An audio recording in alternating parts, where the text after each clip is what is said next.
안녕하세요. 말씀 베이커리 657번째 시간 기도하심으로 시작하겠습니다. 거룩하신 주님 감사합니다. 주님의 말씀을 묵상합니다. 성령님께서 말씀에 조명이 되어 주시옵소서. 우리 주 예수 그리스도님의 이름으로 기도합니다. 아멘.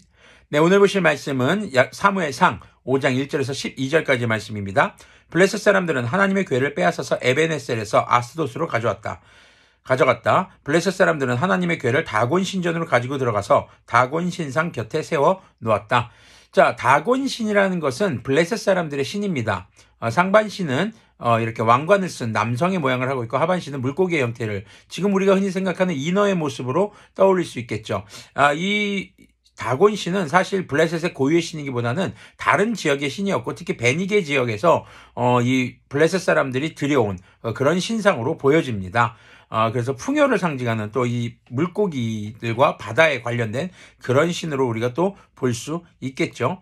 자, 블레셋 사람들이 이스라엘과의 전쟁에서 승리하고 나서 하나님을 상징하는 하나님의 법궤를 다곤 신상 앞에, 다곤 신전에 둔 것은 그 하나님을 섬기겠다는 의미가 아니라 우리가 이겼습니다. 우리를 이 승리하게 해주신 다곤 신에게 영광을 돌리면서 이스라엘의 신이 다곤 신보다 약하다, 전리품으로 지금 가져온 것이죠. 3절부터 계속 보면요. 그 다음날 아스돗 사람들이 아침에 일찍 일어나서 보니 다곤이 주님의 궤 앞에 엎어져 땅바닥에 얼굴을 받고 있었다. 그들은 다곤을 들어서 세운 다음에 제자리에 다시 가져다 놓았다.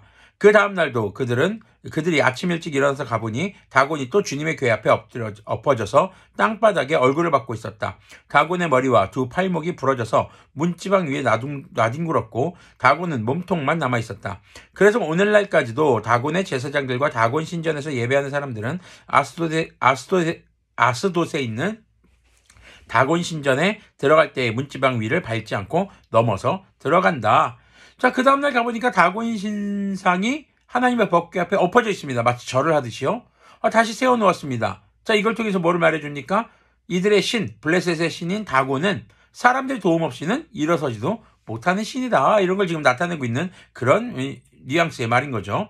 자, 그 다음날 또 가보니까 또 엎어져 있는데 다 부서져 있어요.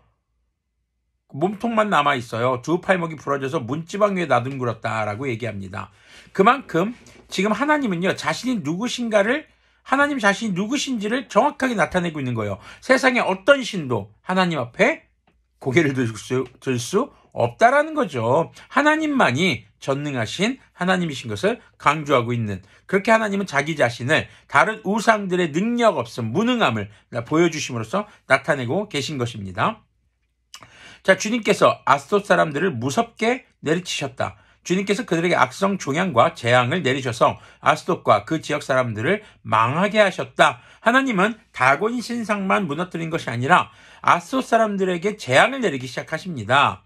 자, 아스돗 사람들이 이것을 보고서 이스라엘의 신이 우리와 우리의 신 다곤을 무섭게 내리치니 그 신의 궤를 우리가 있는 곳에 두어서는 안 되겠다 하고 말하면서 사람을 보내어 블레셋 통치자들을 모두 불러 모아놓고 이스라엘 신의 궤를 어떻게 해야 좋을지를 물었다. 블레셋 통치자들이 이스라엘 신의 궤를 가드로 옮기자고 하였으므로 아스돗 사람들은 이스라엘 신의 궤를 가드로 옮겼다.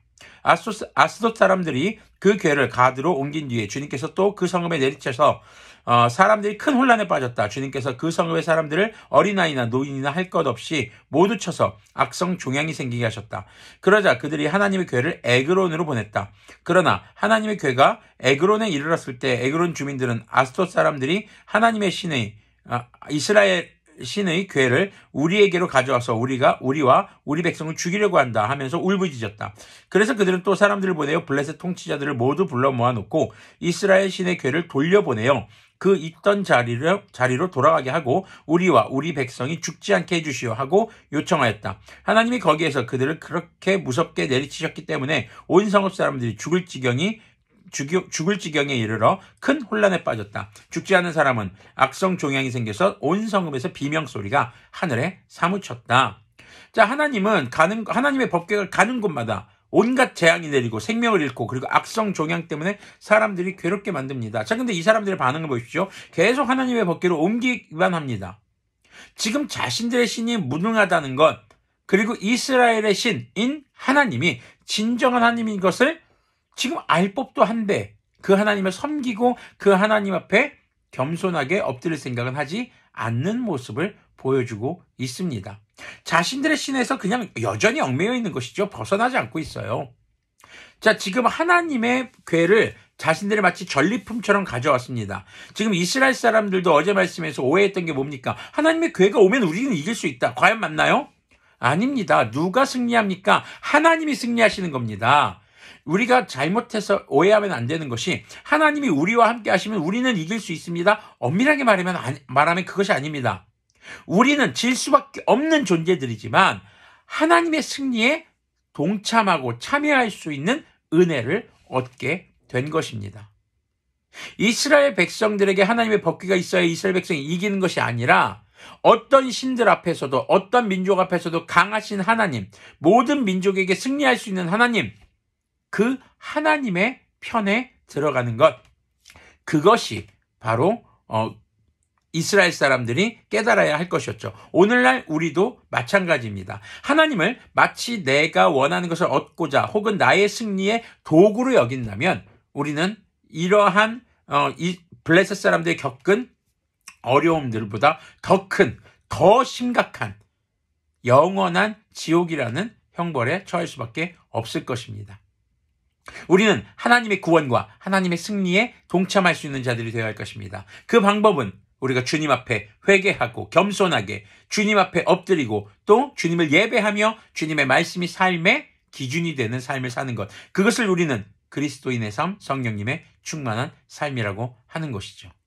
오늘 우리의 말씀을 통해서 우리가 삶에서 하나님을 우리의 도구로 여기지 않는 그런 거룩한 주님의 자녀들이 되기를 소망합니다. 기도하겠습니다. 거룩하신 주님 감사합니다. 주님의 말씀을 묵상했습니다. 우리가 주님을 도구로 여기지 않게 하여 주시옵소서. 주님의 승리에 동참할 수 있기를 소망합니다. 나의 승리와 나의 욕심에 하나님을 도구로 사용하지 않게 도와주시고 우리가 주님 앞에 겸손하게 우리의 삶을 돌아보며 회개하며 주님께서 우리에게 주신 말씀을 지켜 행하며 주님의 자녀다운 거룩한 모습으로 살아갈 수 있도록 주님의 영으로 우리를 충만케 하여 주시옵소서. 그리하여 우리가 주님의 승리에 동참할 수 있는 은혜를 누릴 수 있도록 긍휼을 베풀어 주시옵소서. 우리 주 예수 그리스도님의 이름으로 기도합니다. 아멘. 네, 오늘도 하나님을 우리의 삶의 도구로 사용하는 사람들이 되는 것이 아니라 주님의 승리에 주님의 은혜로 우리가 겸손한 태도로 동참할 수 있는 그런 은혜를 누릴 수 있는 우리들이 되기를 소망합니다.